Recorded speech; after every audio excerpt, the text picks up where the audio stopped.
But Higgins, Notre Dame also named a head coach on I Wednesday. say there's some other news. Yeah, this is big news as well. And look, we were going back and forth the other night on Twitter.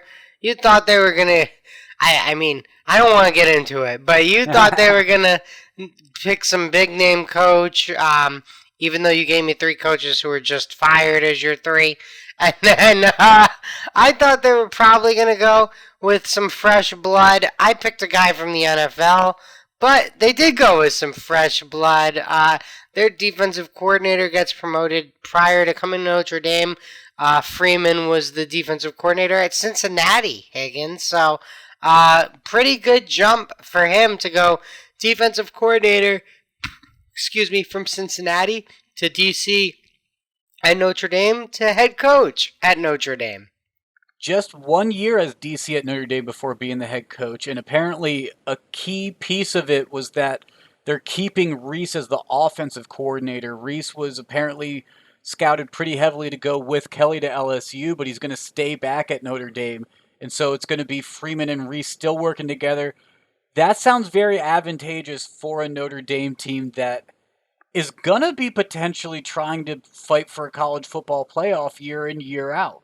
Yeah, I look forward to it. It seems like a lot of these student athletes there are for it, so it seems like it's a good move.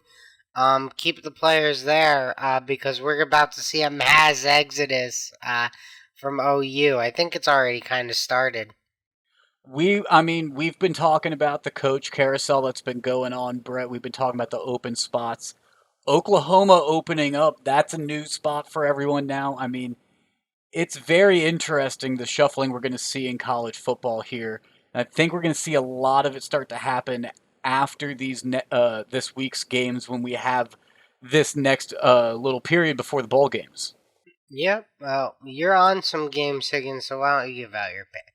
Yes, Friday, Oregon at Utah. And Brett, maybe this is a trap game, but I'm okay with falling for the trap because Utah demolished Oregon the last time they played. I mean, it was 38-7.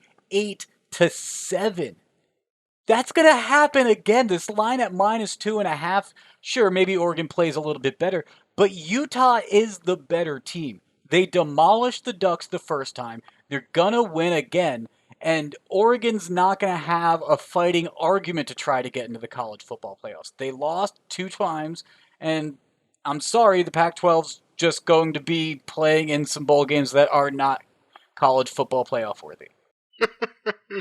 All right, fair enough, Higgins. I think that's the case even if Oregon wins. So I'm not too It should be concerned the case about if this Oregon one. wins, but I live in Oregon and I'm going to hear a lot of complaining if Oregon wins.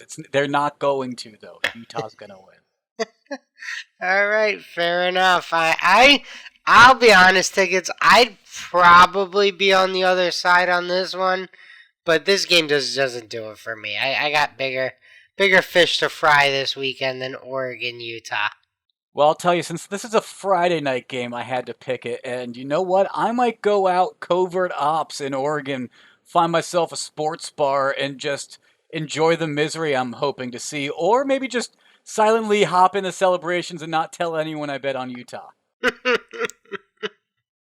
But let's jump into Saturday, Brett.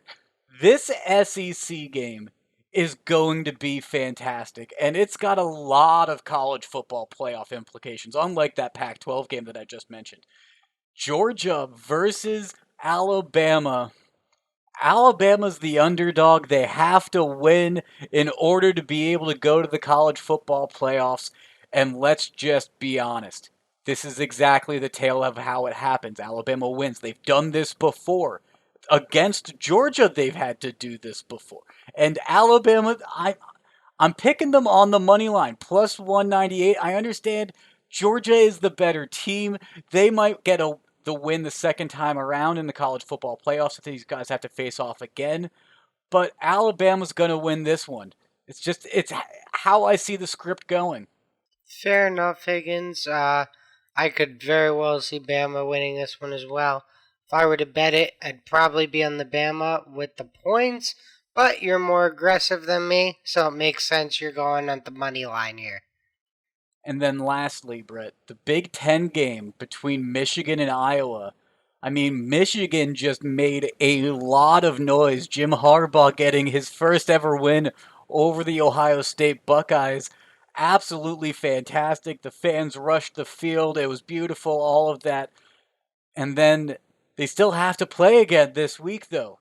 And the Wolverines have to get ready for a tough defense like Iowa. And you know what? I think Michigan still wins this game, but I don't think that this is going to be very high scoring. I think this is going to be a letdown game where you see a Michigan offense that's very underwhelming compared to what we've got to see against that Ohio State team. And we're going to see an Iowa team that covers 10.5, and it's going to just stay close. It's going to be a very boring game, I think. It's going to be classic Big Ten. Yeah, I'm kind of with you, Higgins. I kind of see this as a little bit of a letdown or an overhyped Michigan spot. So, look, I think the Iowa 10.5, the right side to be on, Higgins, doesn't mean Michigan can't come fired up, thinking, hey, we've never made the college football playoff. This is our shot. Let's go get it.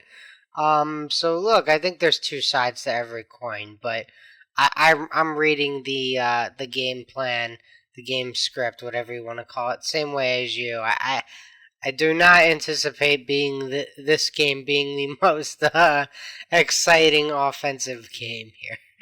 I agree. I don't think the value is there with Michigan at minus 10.5. But if you do think Michigan would cover, I think the better value would be taking the over-under at 34.5. That's incredibly low. I mean, that's saying Iowa's offense is not going to be able to score much against this Michigan defense, I'm sure.